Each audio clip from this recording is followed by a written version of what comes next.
Welcome to Freight Nation, a trucking podcast where we explore the fascinating world of trucking and freight management. We dive deep into the freight industry and uncover why the trucking industry is more crucial to our country now than ever before. Stay tuned to uncover the driving forces behind successful trucking businesses and hear from the hard-working truckers and leaders who keep the world moving. Let's hit the road. All right, well, welcome back to Freight Nation, a Truckstop.com podcast. We're really glad you're here today. It's always our hope and our goal to tell the story of somebody on what keeps them going, how they got to freight, what are some of the ways in which they created success in freight, and then what's next for them. And so with an excellent guest today, my good friend and the host of Drive Time now on FreightWaves and SiriusXM, the one, the only, the blue hair, Grace Sharkey. She's with me. Welcome in, Grace. Oh, thank you so much. It's been a blast having you on my show. Now it's exciting to be in the opposite seat of that. Well, I know that you'll do well. Hey, one thing I love about Grace before we get started, she and I were talking about this, is that I just love that she smiles a lot. She's a joyous person, and joyous people are great and fun to be around. So I just appreciate her attitude of things. It helps motivate me and want to keep things going. So Grace, thank you so much for that. But hey, let me ask you a quick question before we jump into all the details. Is there any truth to the rumor that you dyed your hair kind of blue because of FreightWaves Blue? Was there anything? Because I saw you at the festival in Chattanooga F3 in November, and your hair was blue. I hadn't seen it blue before. Any truth to that rumor? 100% truth. It's I'm a team player. I'm a loyal team player, and I love to. My hair's usually blonde, and every once in a while I get bored and I want to dye it something and have some fun. And I knew that this past F3 was going to be a blast, and I wanted to really show the spirit in some kind of way. So I went ahead and dyed it blue. This is, months after, and we're still going at it here. I guess for now it's lion's blue. We could say that in this case, but no, of course, like I said, I love being at FreightWaves. I love being a part of the team. We're just a bunch of, we look at ourselves as pirates out there delivering the freight news and sharing opinions on the markets, even if it's not what people want to hear. And because of that, I had to go for the team and show off some team spirit. There you go. Well, I like that you kind of transitioned from being a FreightWaves blue to a Detroit Lions blue. For those of you who know, she's a Michigan girl. She's a Michigander. And so, Grace, I know you as this super great personality and the freight tech nerd on FreightWaves, but there's so much more to you that is just super compelling about, where you grew up, how, what your background was, what you thought you were going to be, how you ended up in freight. And, starting off, I think one of the coolest things about Grace, and most people don't know this, is that she is a twin. Yes, there's more than one person like Grace Sharkey out there, although it's a twin.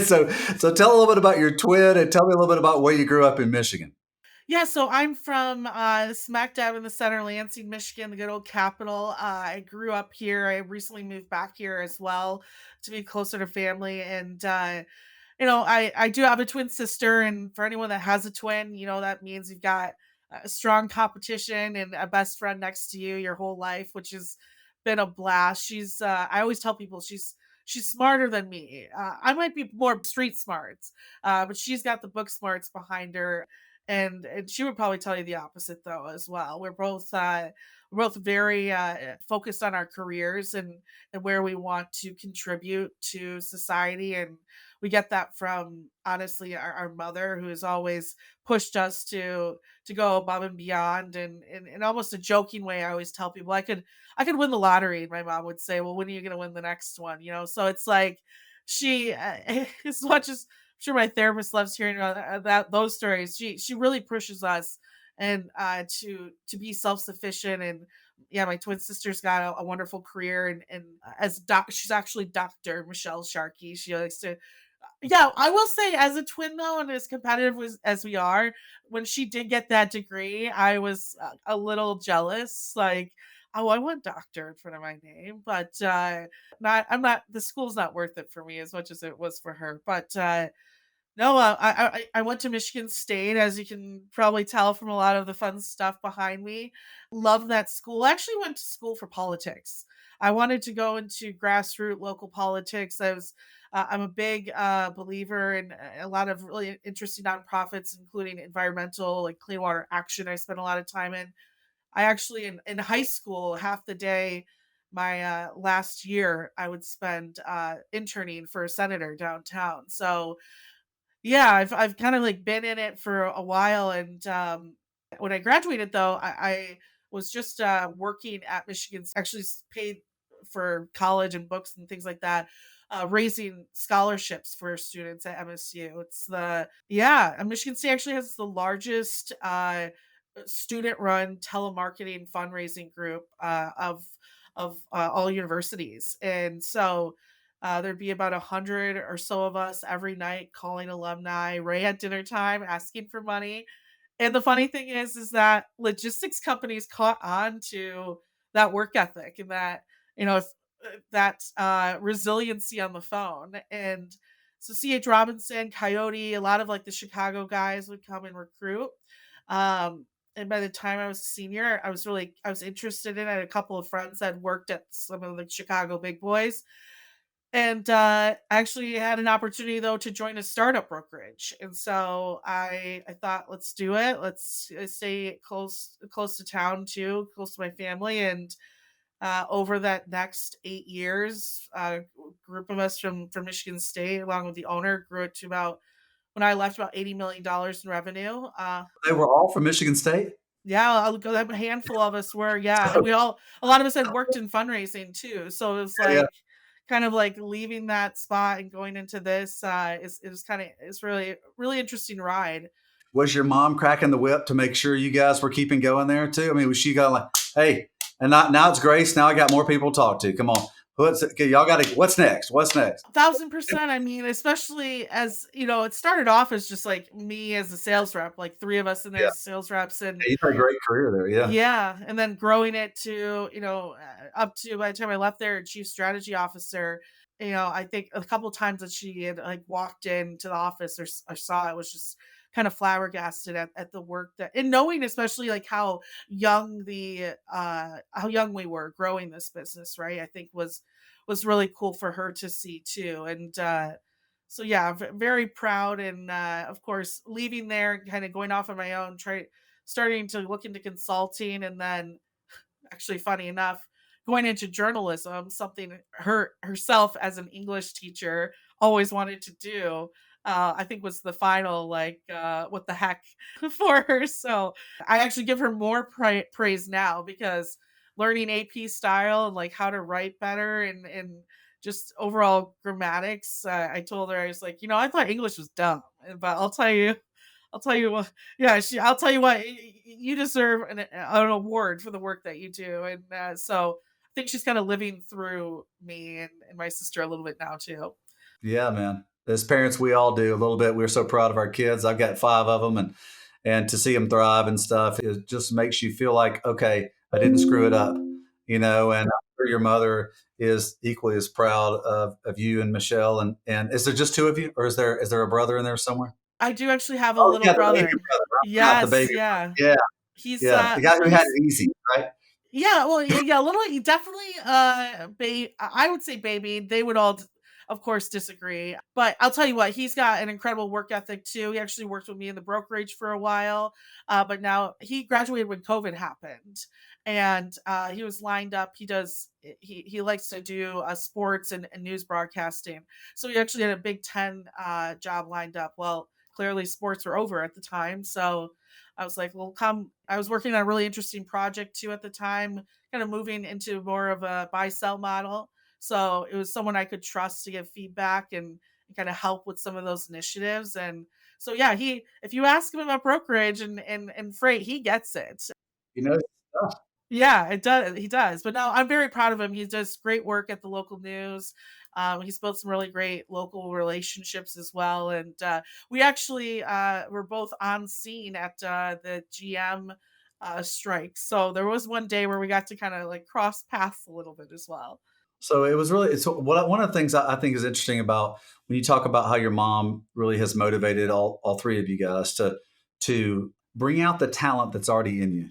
You know, as a parent, you see this in your kids. You see, I see this type of gift in my kid, and or this type of gift in my other child, or this type of gift in my other child, and then when you start to see it come out as a parent, you're happy for them. You know, it helps. Yeah, it gives you some satisfaction too, but for the most part, you're happy for your kids. I'm sure your mom is super happy. I think it's super fascinating that you guys were doing telemarketing at Michigan State, raising money for scholarships. By the way, another neat fact about Grace Sharkey, she paid her way completely through college. Talk about a freaking hard worker. I tell you that in itself more people should take responsibility for their future, and because you get the most out of it when it's your money, right? So Yeah, 1,000%. No, tell a little definitely. bit about that part of it when you said no, the decision was made. You're doing this yourself. Oh, yeah. So graduating, I mean, the fun thing about a fact about my mom and something I really appreciate from her is she, for family reasons and just issues growing up, she ended up living by herself, apartment, part full time job, going to high school from junior and senior year onward, and she paid for all of her college by herself. It took her a while to graduate with her degree, but she just retired a couple of years ago with about 40 years of teaching under her belt. And So she was a teacher. yeah, she was a teacher, yeah, and there's a lot of different grades too, but I think what's interesting is when we decided, let's go to college, and she's all for it. I mean, she was helping me fill out different programs. She actually helped me find the political college at Michigan State, and was all about it. But when it came down to who's paying for this, I mean, for all three of us, it was go figure it out. So and it's it's not going to be us, but go figure it out. And I think that it's tough because I understand as a parent being able to and wanting to give your child kind of that safety net so that they can feel like they can file or go down any path that they want to.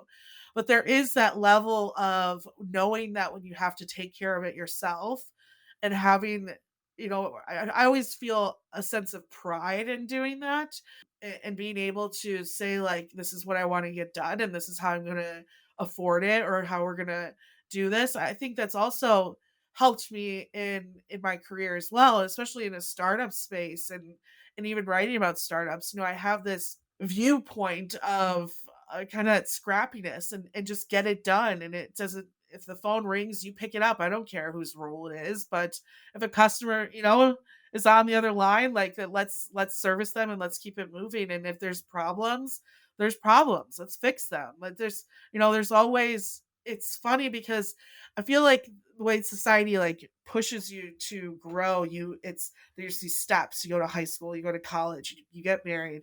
But especially when you graduate college, you start to realize, and especially in this industry, where especially brokerage, right? There's so many young people in it.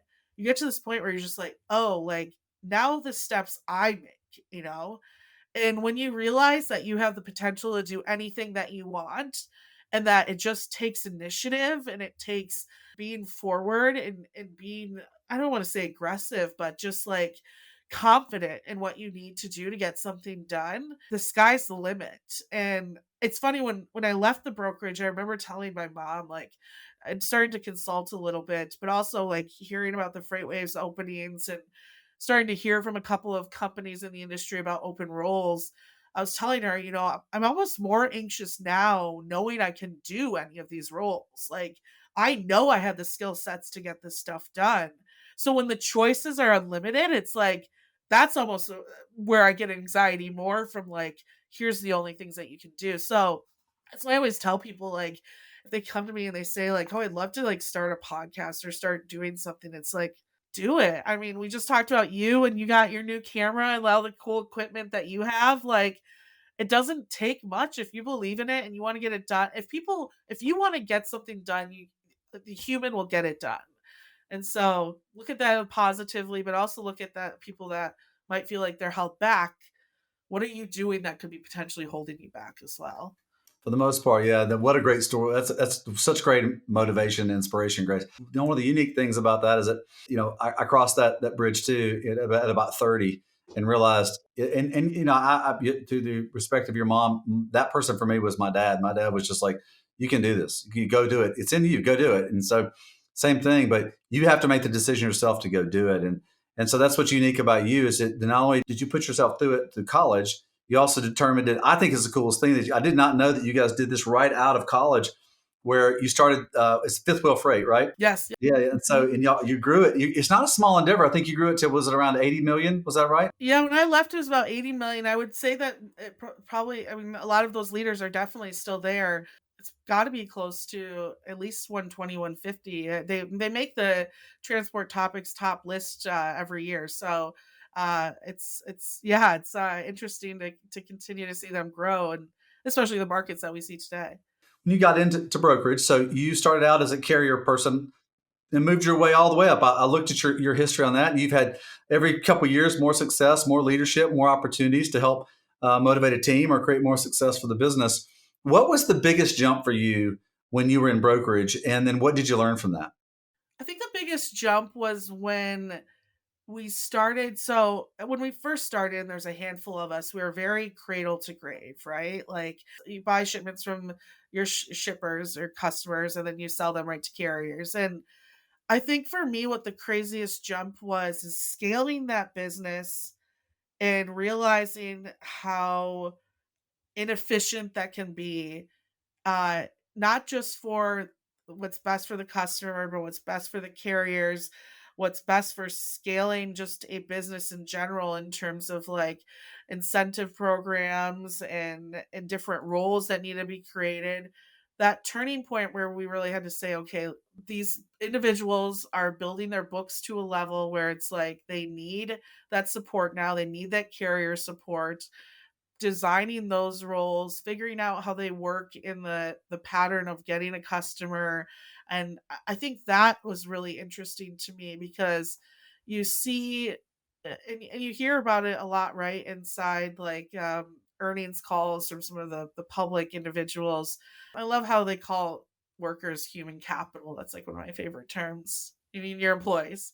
But yeah, they limiting right the human capital while allowing them to accelerate and do more, and then figuring out like I think that's really what made me more of like this tech nerd aspect is like how do we use technology, how do we even use the technology we have today, regardless of like investing in new technology, how do we better utilize what we have today, and that's less of this like startup scrappy mode, like just get the shipment and book it, and more strategic and how we choose our carriers and how we choose our customers and how we, I mean, even down to how much credit do we open that up to and things of that nature. So right around the, I would say that was probably around 50 million, maybe a little bit less, where it's like, oh, now I'm getting a business degree, like this is less of like of how does the freight brokerage work, and now more of like how does cash flow work, what's the operating ratio,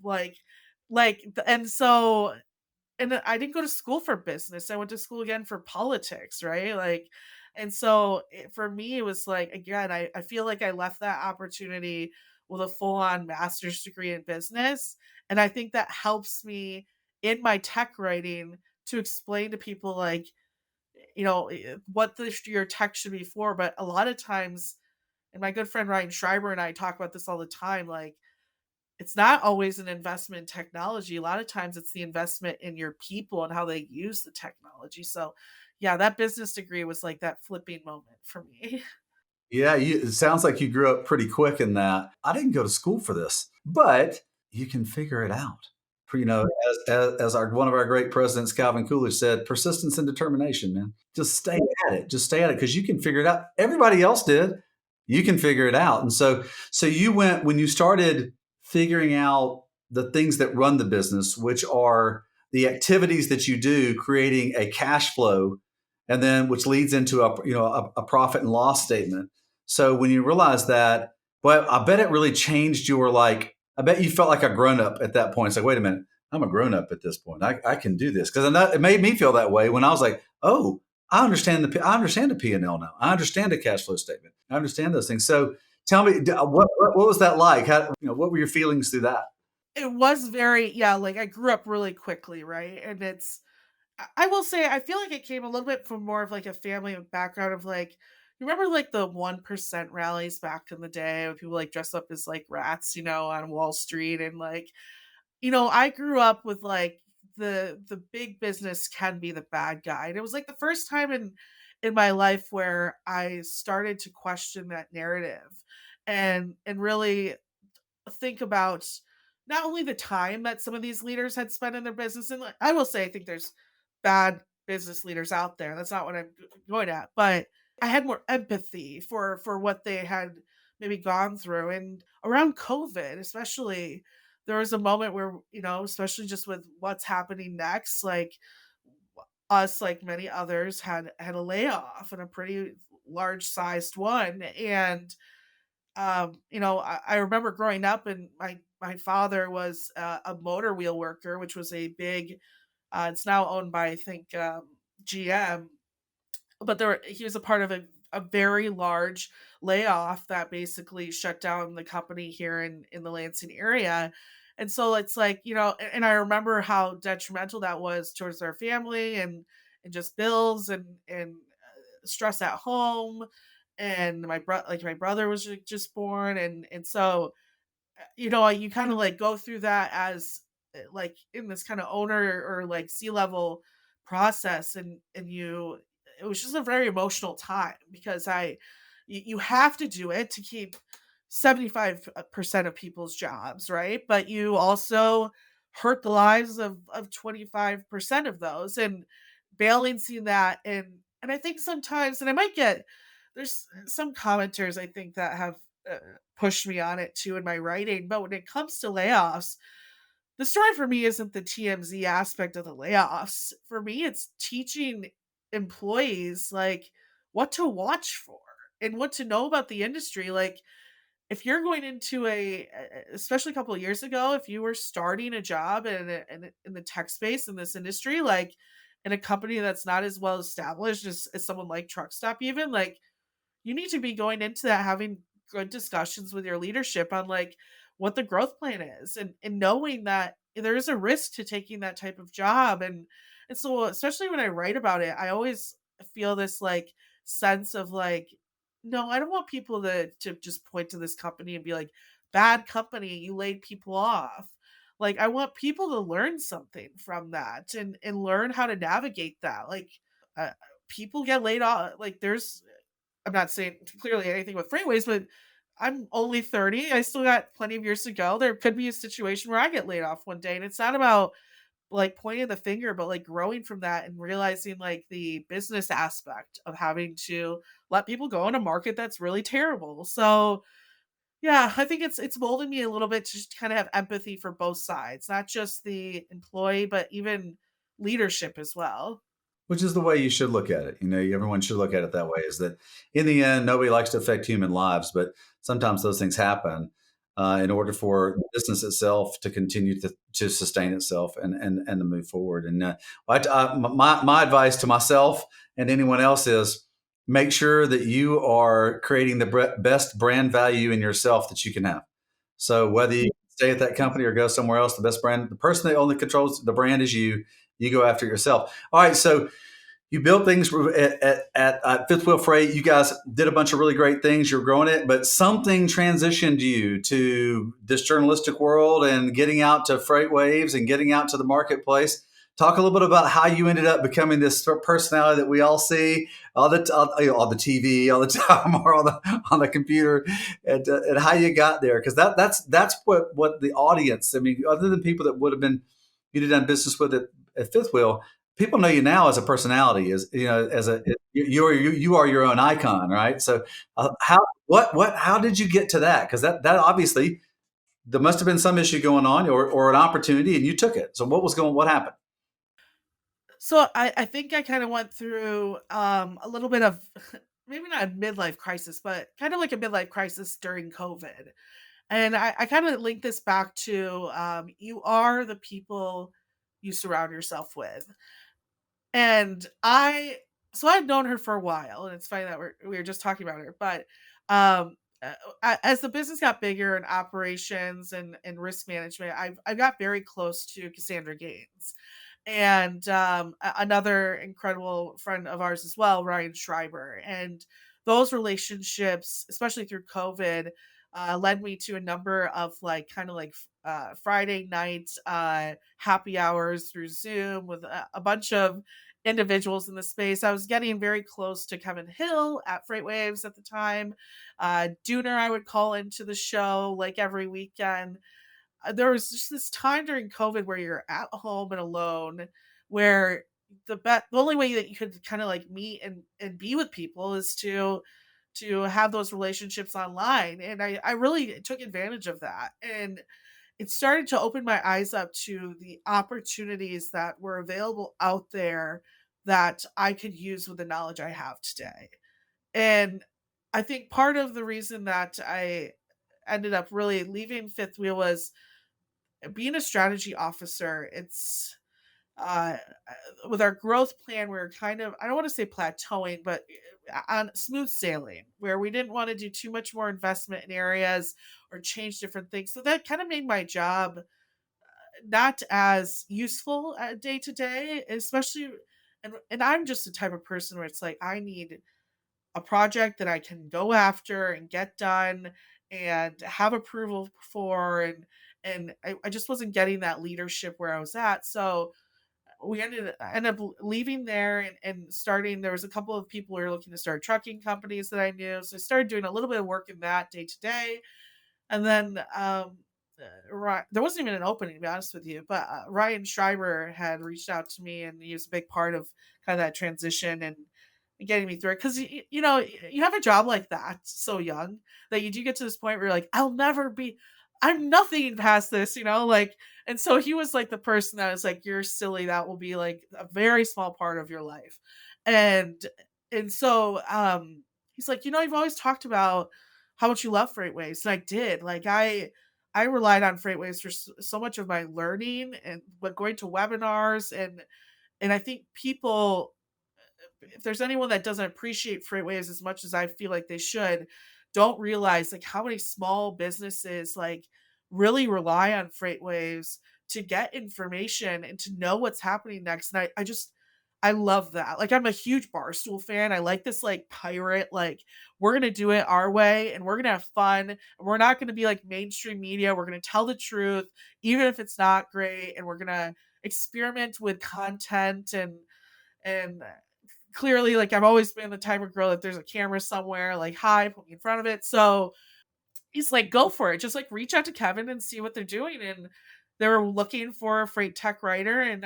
Kevin knew about a lot of the experience that I had. I mean, half my job was demoing everything. I mean, to talk about Truckstop, I mean, you guys were a big part of our growth in the beginning. Like, there's so many fun ways, behind the scenes ways that I would utilize like your platform to really book and build some great care relationships. So I had the tech background.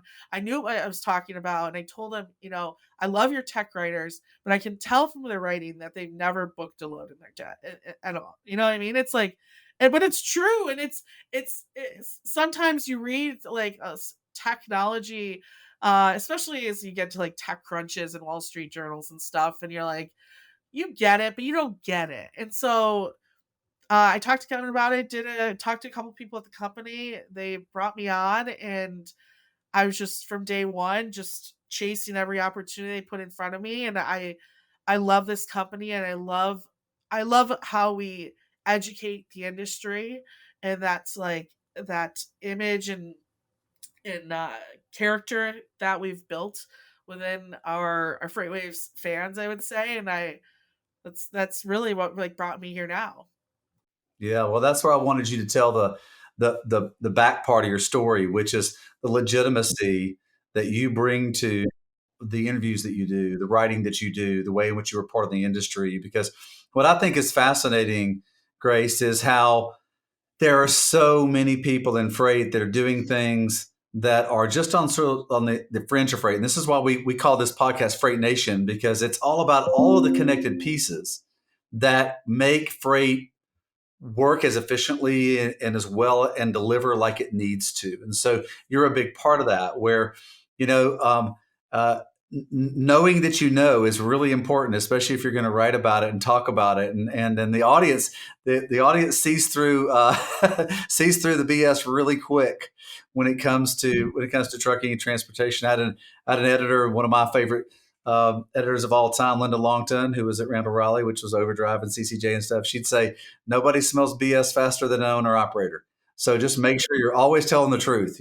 She would say that. And so that really drove me a lot when it comes to talking about things. So on what we do at Truckstop, what we do at Freight Nation is making sure we're just making it plain, putting it out there. So that's super cool. So you got to FreightWaves, and so all right. So you've been there a little while now. You've developed a name. You developed a personality. People know Grace. Blue hair, blonde hair, whatever hair. We know you a lot of different ways. So you got there, and I'm sure it was really fun in the beginning. Then there were some challenges. What are some of the challenges that you experienced in creating this persona, and then just maybe even some of the things where people would question what you were reporting on?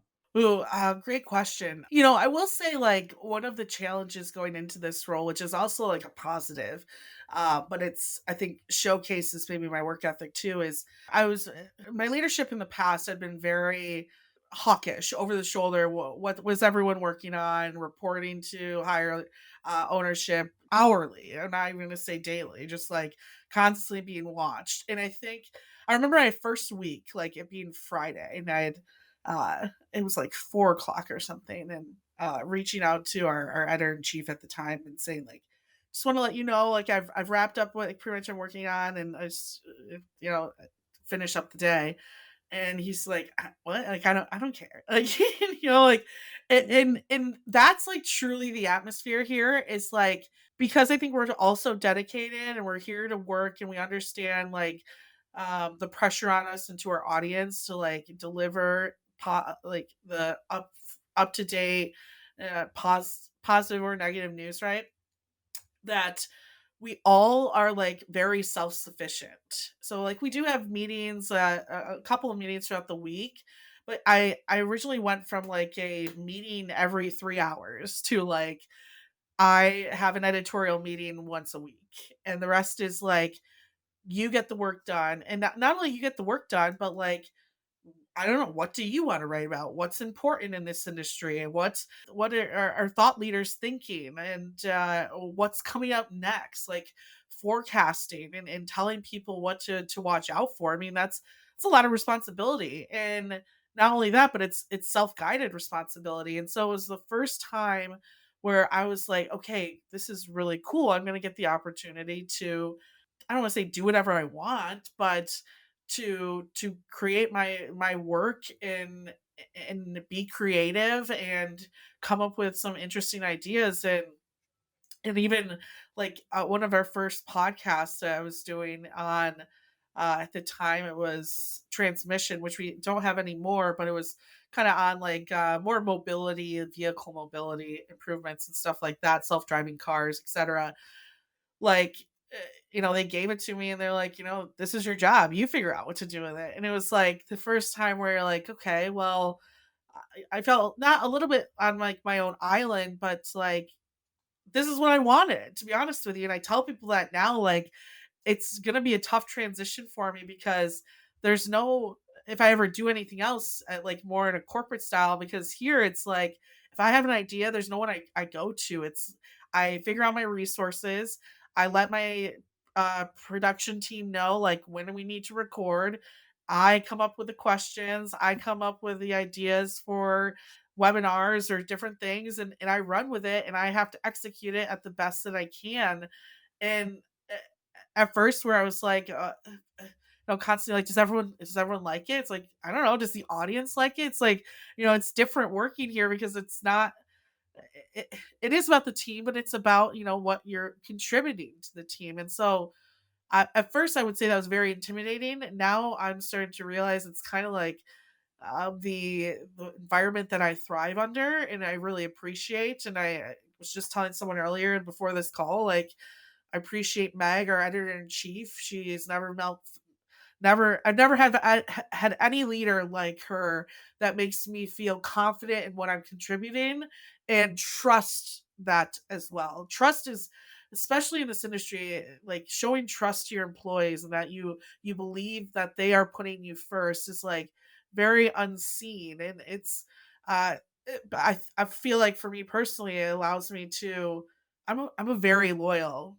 clearly employee. So if you tell me I trust you, like I'm not going anywhere anytime soon, and I will bend over backwards to get whatever you need done. So, yeah, it's at first that was a hurdle, and now I've realized that it's turned into like such a blessing from the guy upstairs that I've truly needed in my life. Yeah, man, that's so cool. Trust is a big part of really being able to be great at what you're doing. When you know people trust that you'll do it, you'll do a good job at things. All right, so you've gotten to talk to a lot of different cool people in the market. So on the tech side, so I just a tech question, real quick, since you get to see a lot. What's like the biggest mistake that people, or what's the biggest thing that's overlooked by a lot of people inside of moving freight on the tech side? What's in Grace's opinion? What do you see? The people that know me well already know this answer to it, and they're probably like people have told me you have to like put this on a t-shirt because you're so annoying about it. It's 100% change management. Yeah, There it always is. you're and you know it has it doesn't even matter what the technology is. There's some times where I've talked to people who I know the product's good, and they'll say this thing was terrible. And my first question back to them is, how did you adjust your team and your operations to work around that technology? And that answer usually comes back weak. And I know it was not the product; it was you. And I think Oh, I don't think that's weak at all. yeah. But it goes back to kind of what I was saying earlier, right? About like I can tell when freight tech writers have never booked a load because like that's what I really try to address in a lot of these technologies. It's like what part of your operations will need to change because of it. I mean, if you are like a gung ho cradle to grave agency type of model brokerage, like this other product might not work for you because you're going to have to change everything around. I mean, a perfect kind of life example of it is look at like Doski's growth, right? Like they bought all these small mom and pop shops, never asked anyone to change operations until the last like decade or so or last couple of years, and they struggled with that for quite some time, and it hurt their operations and their P&Ls and all that too. Like that stuff trickles down, and so for me, it's 100%. Like whenever I do talks or people ask me about it, and they hear me say change management, and they know me, they're like, "Here she goes." But it's 100% change management. If you don't have your team on board, if they don't understand the incentive of why this is going to work better for them, if they don't understand why what they're doing in the past was hurting the company, then your tech isn't. You can spend all the dollars in the world, things aren't going to turn around because of it. So that's my biggest answer to that. And it might be an annoying operational one, but it's the truth. And the tech companies out there like sell on that. So many of you sell these products and then just say bye bye, see you next contract, and it's like no, make sure they're using it and they're changing their management with it too. Yeah, amen to that. See it all the time. Isn't the technology supposed to do it for us? Yeah, Well, exactly. Yeah. in Yeah. a sense, but not really. No, So, 100%. I love but that. I thought that doesn't happen that way. So Yeah. that's super cool. So, all right. So now that you've established yourself at FreightWaves, you established yourself as a person that can be trusted, and you're bringing that information to the industry. You're doing a little more than that as well. And I know that you reached out to me one time and said I'd love to have your CEO on my program, and so you brought that forward. So I'm gonna let you give the name and everything to it because I think it's super cool. Because I'm a girl dad, I got three girls. So tell us a little bit about your next endeavor, because because this is what it kind of goes back all the way back, Grace, to your mom. Yeah. Oh, wow. Yeah, it does. And Grace, what's next? What's next, yeah. Grace? That's great, Grace. You won the lottery. You cured cancer. What's next? No, it's well, and it's funny that you do say this because this is actually the first time I have kind of talked about this in 2024. I really hope is a good year for this. So, as all of you know, I'm a huge And this goes again, yeah, back to my mother, who's Title IX equality all the way. I'm starting a brand, and what I'm hoping to evolve into, honestly, a nonprofit as well. And I'll get into it. Is called Logistics Girly, and for me, it's, I have great quarter gals with Kaylee Nix. I do a lot of my work in not just helping more women enter this space, but highlighting the incredible work that they do in this space as well. And this, I feel this way towards pretty much every industry. I mean, right now our population, believe, still is 51% female, 49% men, but you never see that in any office building. And I love logistics for women because it's what we do all the time. We're constantly thinking about how we're running our homes and how we're running our lives, and it's a perfect opportunity, I think, for women to grow in this space.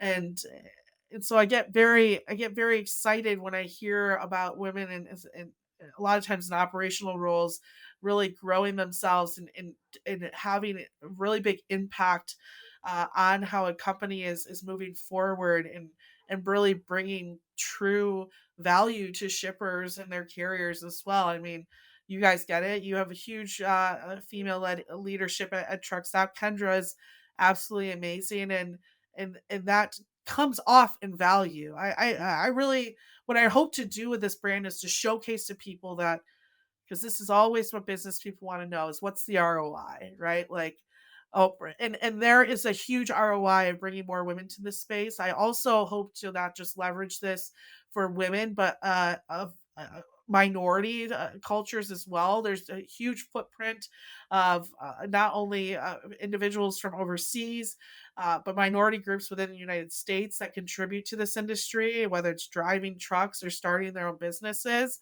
and giving them an opportunity to have a platform to speak on. LGBTQIA plus groups as well, and giving them an opportunity to speak up and showcase, hey, this is a welcoming industry for anyone who wants to get involved.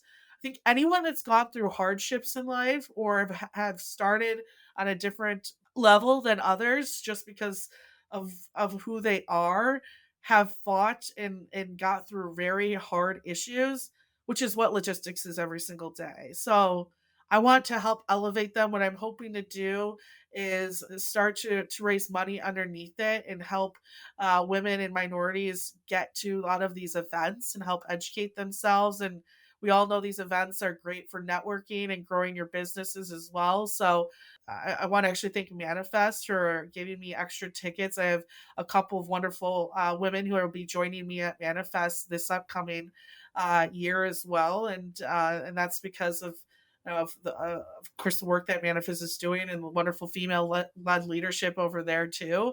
Um, Shout out to Pam and Courtney, and yeah, it's very beginnings. I'm gonna have a newsletter that's coming out soon to start just kind of updating people on what we're doing.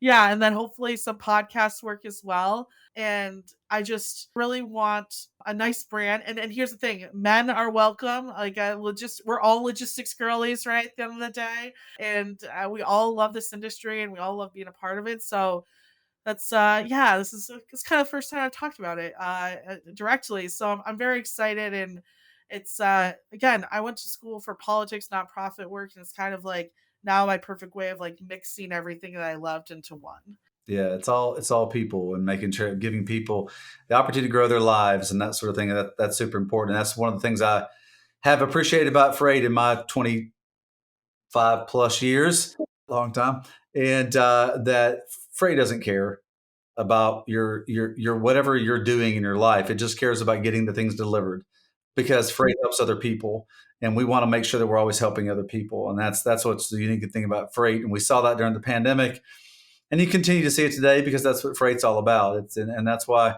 we like what we do at Truckstop, and you like what you do at FreightWaves, and what you did getting this industry, and that's what makes your story that's what makes your story one that others want to hear about, because they want to take some tidbits from it and say, well, how can I make it? How can I take some of that and add to my story? Yeah, and that's the coolest thing. So, Grace, you're such a fun person to talk to. You have such a great story, and I know why you're successful. It's because you keep that unbridled, joyous optimism through it no matter what. And that carries you a long way, especially when it's hard, right? So that's so really just appreciate having you on today. Thank you so much for telling your story and being willing to tell it. And thank you for all that you've done for me personally and for Truckstop. I just really appreciate you. And again, thanks for being on today. Thank you. And thank you for all the support and, of course, fighting fraud and helping this industry grow and all the owner operators. And again, we talked about the minorities in this space. You guys are showcasing the proof of that concept as well. So thank you to you and truckstop.com. We appreciate everything you guys do too. You are so welcome, man. We're happy to do it anytime, but we need great partners like you to make it work. So, man, again, Grace, thanks a lot. So, Freight Nation, I really hope you benefited from hearing from Grace Sharkey today. I know I did. I do every single time I talk to her. Thanks for joining us today on Freight Nation, the Truckstop.com podcast about freight. And don't forget to work hard, to be kind, and to stay humble. Thanks a lot. We'll see you next time, Freight Nation. On behalf of the Truckstop team, thanks for listening to this episode of Freight Nation. To find out more about the show, head to truckstop.com/podcast. If you enjoyed this episode, make sure you hit subscribe so you don't miss any future episodes. Until then, keep on trucking and exploring the open roads with Freight Nation, a trucking podcast.